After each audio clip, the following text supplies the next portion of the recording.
Pour it up, pour it up. I have got April Aguilar, creator of Shake, Stir, and Serve, with me on this edition of If I Ever Live to Be. And I just randomly thought of that song, April, just going right in there. I was like, what is a fun way? Because the regular way just does not do this show justice. So welcome on.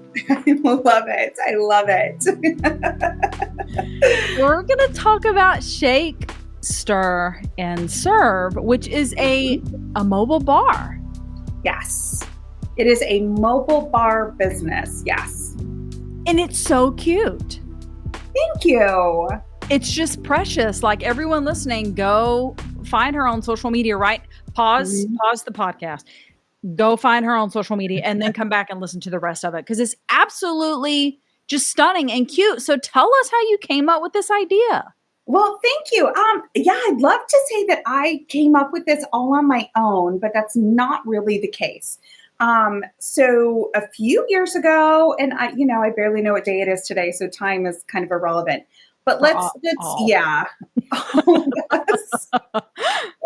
So a few years ago, I am working for a chiropractor, as her assistant, and this woman comes in and starts telling me. I said, "Oh, well, what do you do for a living?" And so she tells me what her business is, and she owns her own mobile bar business. And I said, "Well, tell me about that." And so she starts telling me about this. So I certainly didn't invent the wheel, but why reinvent it? And anybody can do this, really. But I thought, what a fabulous idea. So she tells me about this horse trailer that her and her husband had bought, and her grandfather had helped them renovate this little horse trailer into a bar. And then they just take it all over the town and to these different events and corporate events. And I'm like, I love cocktails. I love entertaining. So it just sounded like a fabulous idea. And at the time, I just wasn't ready to jump in. Kind of a lot of things had transpired since then, and I was just like, okay, well, I don't love the corporate world. This is not my jam. Yeah. I think at the time I was working as a permit expediter. There's a long list, actually, Whitney, of things that I have done. There's probably a shorter list of things I have not done, which is really funny. But I've tried my hand at things, and for my brain to keep focused and keep busy, once I've kind of mastered something, I'm like, well, now I'm bored. And, on to the next. And not every company is ready for you to move on to the next. Maybe there's a position for you to move on to the next. But with this company that I started, I get to wear all of the hats, and I love them all. Now, I don't love them all every day, but I do love them all. So that's kind of how this got started. I had quit this permit expediting job, and I thought, oh, now what? And so, this idea was always kind of stuck in the back of my mind. And I thought, why not? Why not pull the trigger and just do it? So over last summer, I bought the horse trailer. I had no idea how I was going to renovate this thing. Not a clue. I am not the renovator. I can draw it up. I mean, it's not a pretty picture, but I can draw it up. Yeah. And kind of dictate what I want. And luckily, I have an awesome fiance who was able to do the work that I so wanted on the trailer. So it all kind of worked out. And so then it was done, and then it was ready, and it was like, this is the coolest thing ever. That's awesome. Yeah. I have so many places I want to take this. Sure.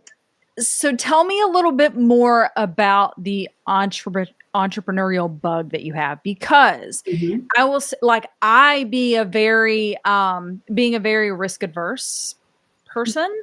And I like my structure and my schedule. But what I love about owning my own business is if I do want to change something, or I want to adapt something new, or I think something needs to be added, taken away from, changed, you can do that on a dime, essentially, right? It depends on how many people are behind you and all that good stuff. But, your passion for just like, okay, I conquered this thing and I want to do something else.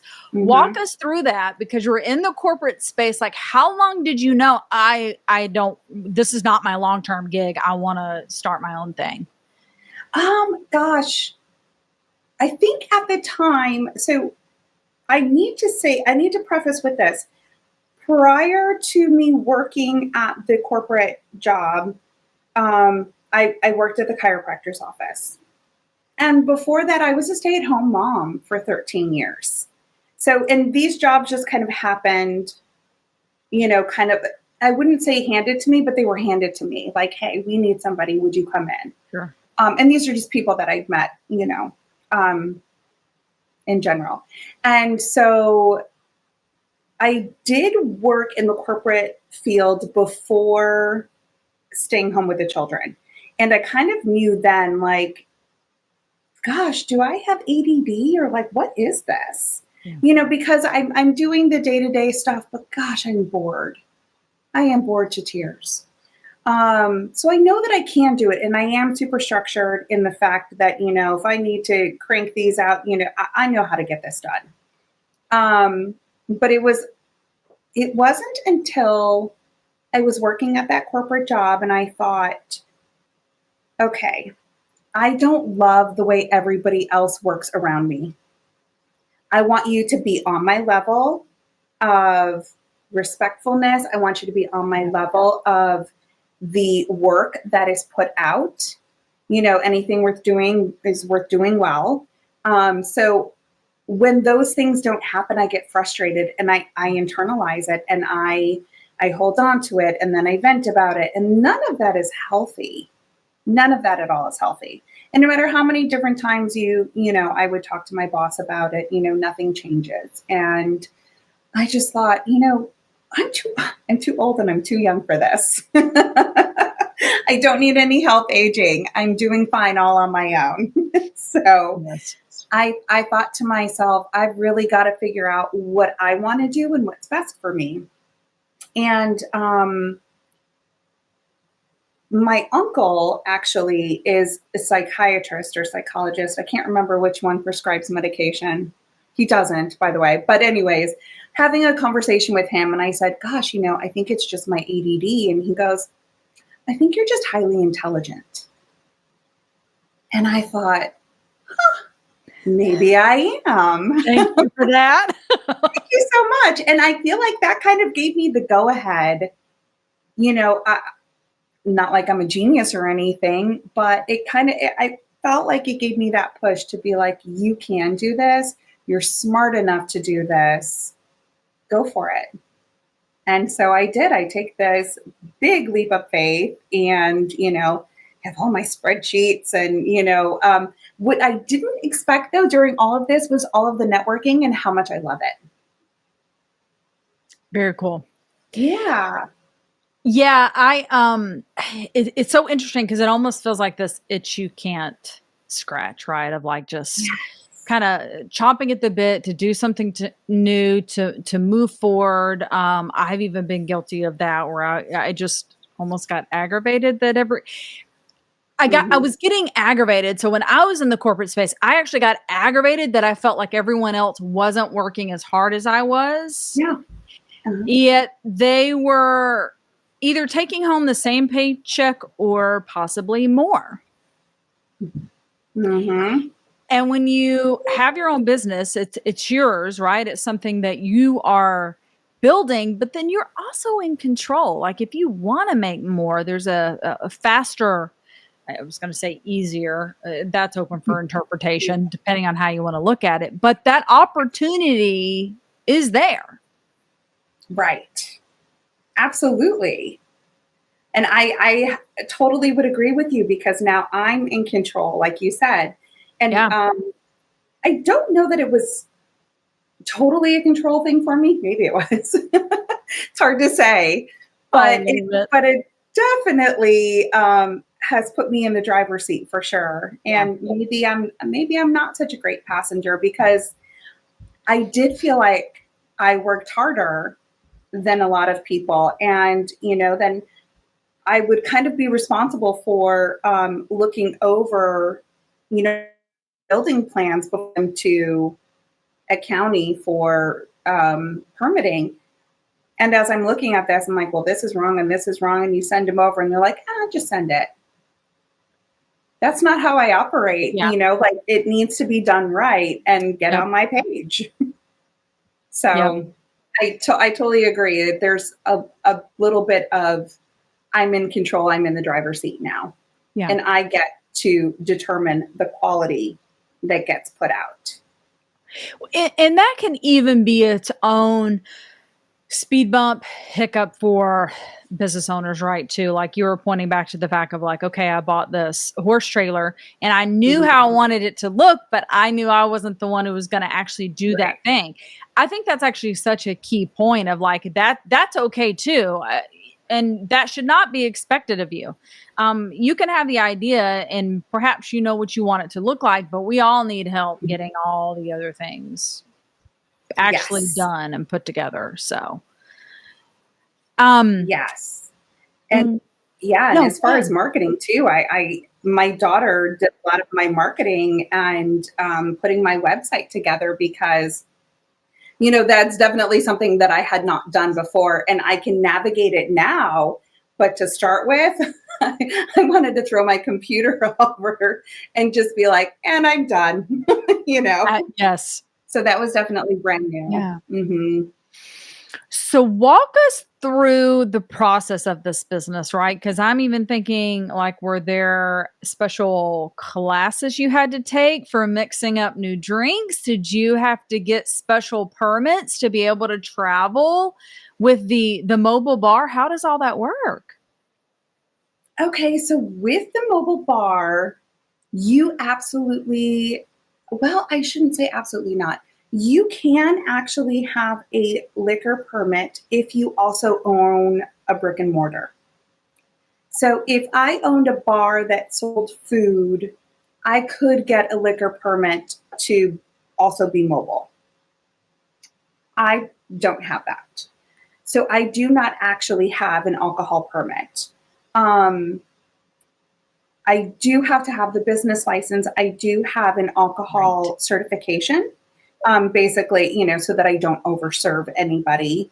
And kind of previously being in the permit industry, I did kind of know where to go and where to look for things. Do I need a food permit? And, luckily I was able to have those conversations with the health department and things like that. So in my scenario, I don't have to have a health permit because most of the things that I'm mixing up are, one, if they are fresh juices, they're done in a commercial kitchen. So that's kind of the work around that, is that everything I cut up, garnishes and such. And if I'm juicing fresh juices, which actually take your cocktails to a new level, is done in a commercial kitchen. So that's kind of the permitting behind it.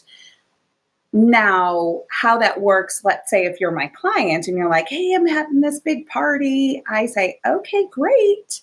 And I send you with a shopping list of how much alcohol to buy, what to buy based on your guests. If your guests are like, we don't drink tequila, those might not be my people, but maybe they're yours.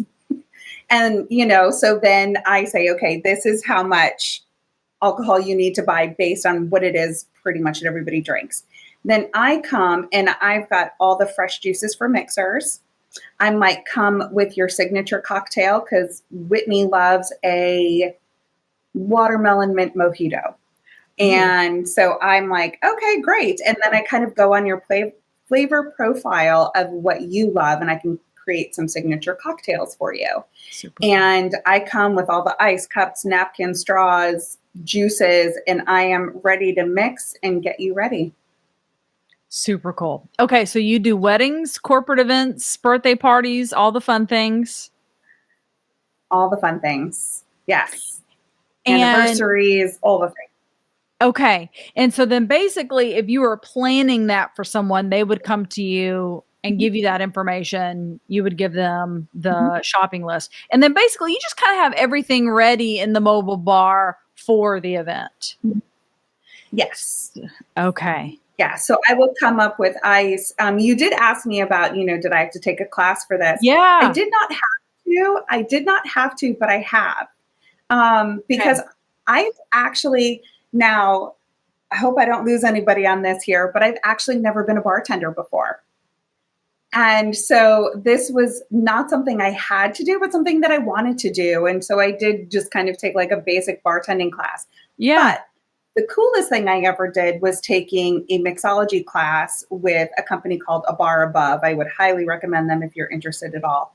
And I've learned so much just about ice, like how long to shake it in certain degrees and which ice melts faster. You'd be amazed. We could have a whole conversation on ice. You probably don't want Yeah. to do that. But it's fascinating. And I got to Yeah. learn how to layer like you wouldn't think about. Maybe, you just love your Cosmo. I don't know. So you don't necessarily think about layering drinks and layering different flavors, but I think about that now, which is a really fun thing. So using honey syrup instead of simple syrup, or I don't know, using a smoky kind of tequila in something rather than a Yeah.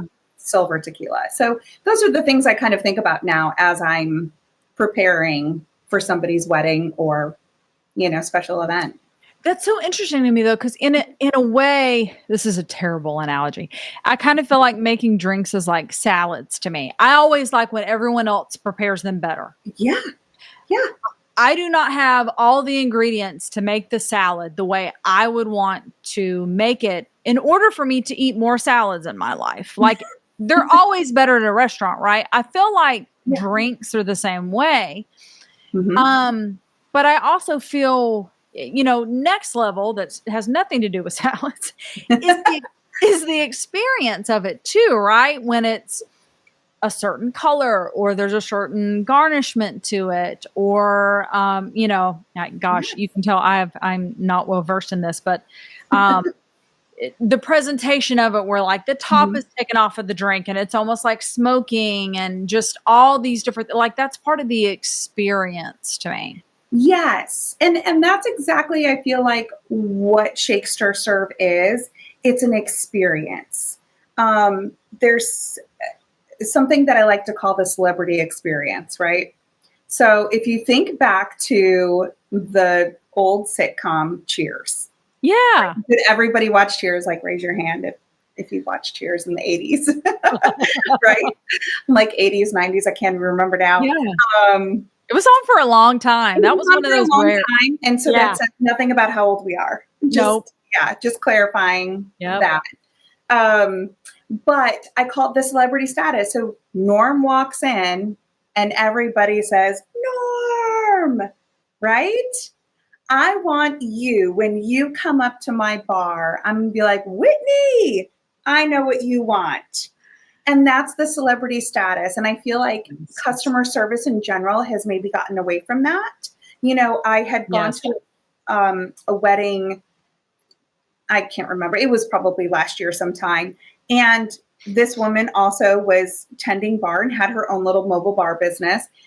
And when I had gotten there and was just asking for my glass of wine, it seemed like I was bothering her. And that is something I am adamant about. You will definitely see smiles on our faces. I've got twin girls that actually work the bar with me. They're 23 now, and they actually do fun things with, drinks and the shakers. And I don't know if you've seen our Instagram, but they do the little cup song, which is so cute. And it's even cuter because they're twins. Some little risky business action. Yes, I know. I was like, we've got to bring cocktail back.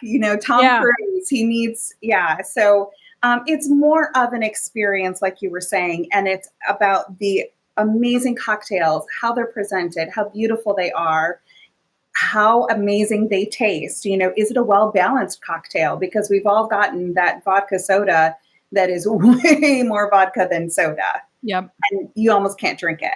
Yeah. So that is definitely something that we are, huge and big on is this a balanced cocktail? Yeah. Well, and that also, really highlights you above the rest. I feel like those little nuances, and that's across the board for any business. Are you willing to go that extra mile that your Mhm. customers and clients feel that, but also like, and you mentioned it. Okay, maybe it's not a new idea, but you're the best at it. You know the fact that the Mhm. natural juices are going to taste better. It's almost so I've recently got into fresh ground coffee. Don't ask me why. It took me forever, but it is Okay. better. Welcome. Thank you. I do feel special. Celebrity status once again. Yes. It really is better. And then on top of that, and it says, if you read anything about ground coffee, the water, you can't just use regular old tap water, guys. No, ma'am. That makes all the difference. But unless you know that, you're missing out on how good that cup of coffee can be every morning. It's so true. And welcome to the Thank coffee you. drinkers. So, I don't know what we're going to call the coffee drinkers club. That, yes, the water matters, yes. and whether it's ground fresh daily, it matters. It matters. Yeah. Just like the fresh juices matter. I've made fresh cucumber juice for cocktails, Wow. watermelon, things like that. So syrups are great, but also nothing is as refreshing as the fresh juice itself. Yeah. Hmm. Wow. So I can hear the passion from Hmm. you, April, in this business. I am curious too, when you decided and you kind of heard about that lady's mobile bar and you're like, this is what I want to do. What was that? What was that thought process of like, okay, I'm going to move from doing this to doing this, and I know for a fact this is what I want to do. Oh gosh, I had such an internal dialogue about this on the daily where I would be like, yeah, but other people do it. And then I thought, but I could do it better. So it was very much this internal dialogue of what do I do? What do I do? Lots Yes. of prayer about it, lots and lots and lots. And it just wouldn't leave me alone. It was just kind of that nagging, like, I love all things creative. So interior design and things like that, I really could have gone anyway, but this particular thing would not leave me alone. And I thought, well, then I have to do it. I just have to do Yeah. it. And how could it fail? I mean, it could fail if I let it fail, but I'm not letting it fail. Like this, who doesn't love a great cocktail, and who are we ever going to stop celebrating? No way. Right. And that's so important, April, because I mean, it's so true. It's the same in my business. Yeah. I could throw a stone out my office window and probably hit 5 people who quote do what I do. But if you do it in a different way, again, that's setting, going above and beyond that standard for clients, Yeah. and just breaking the mold. And even now we have AI, and I am having a lot of conversations, and I'm hearing a lot of back and forth about all the different jobs that AI is going to replace. And Yeah. I just don't believe it. No. I mean, even now, I think because there is you may know the name of it. We've got like the Keurig now of cocktails and Ooh, drinks. yes. Gosh, I can't think of the name of it now, but yes, and you add your ingredients and then it spits out the thing. I'm like, technically that's a robot making my drink. I don't think I would like it. No. I'm not going to like that. Just Mm-mm. like I don't like a K-cup coffee. Now you don't. That's true. Yes. That's true. I have had them in my life. Yes. But it's just, I'm sorry, Mhm. that technology is just never, technology is not going to replace a human like that. Sure, in certain No. areas it can make us more efficient. And I don't know. I could probably go to ChatGPT Mhm. right now and tell it to give me a new drink. And that would be something cool I could make and try. But like, Mhm. still, you have to, you are what makes it special. Yeah, Absolutely. Like I have a wedding coming up, and her theme is a sunset colored theme, but it's a garden wedding. So I'm like, this is fabulous. Like the colors I can use, and think of all your garden things. You've got basil, you've got lavender, you've got mint. Yeah. So you can use all these different florals, roses, and all of these things that can be made into a cocktail. And not only are they gorgeous, but then they taste so fun. So, and it really fits with the theme. So that's definitely one of the things that I love about what I do is I also get to still be creative Yeah. in everything that I do. It's super fun. So do you do like festivals and things like that, like in the summer and fall, where it's like stuff happening on the squares and things like that? I don't. Okay. Because I'm wondering where we can find you without crashing a wedding. Right. Absolutely. I actually have just signed up for an event, Cool. the Outer Circle Foundation event that's coming up on August 2nd. And Go for Heroes. Yes. Okay. So I will be doing that. It will not involve alcohol because, again, I do not have that alcohol permit, but I will be serving super awesome mocktails, which are also just kind of taken off right now. So I will have some fun mocktails. So you can definitely come and see me there for sure, which I'm excited about. Done. Well, I will be there. Shout out to Matt, Buffy Payne, View Atlanta, Outer Circle Foundation. So Hope for Heroes is going to be at Hope Church, which is Dallas, Georgia, folks.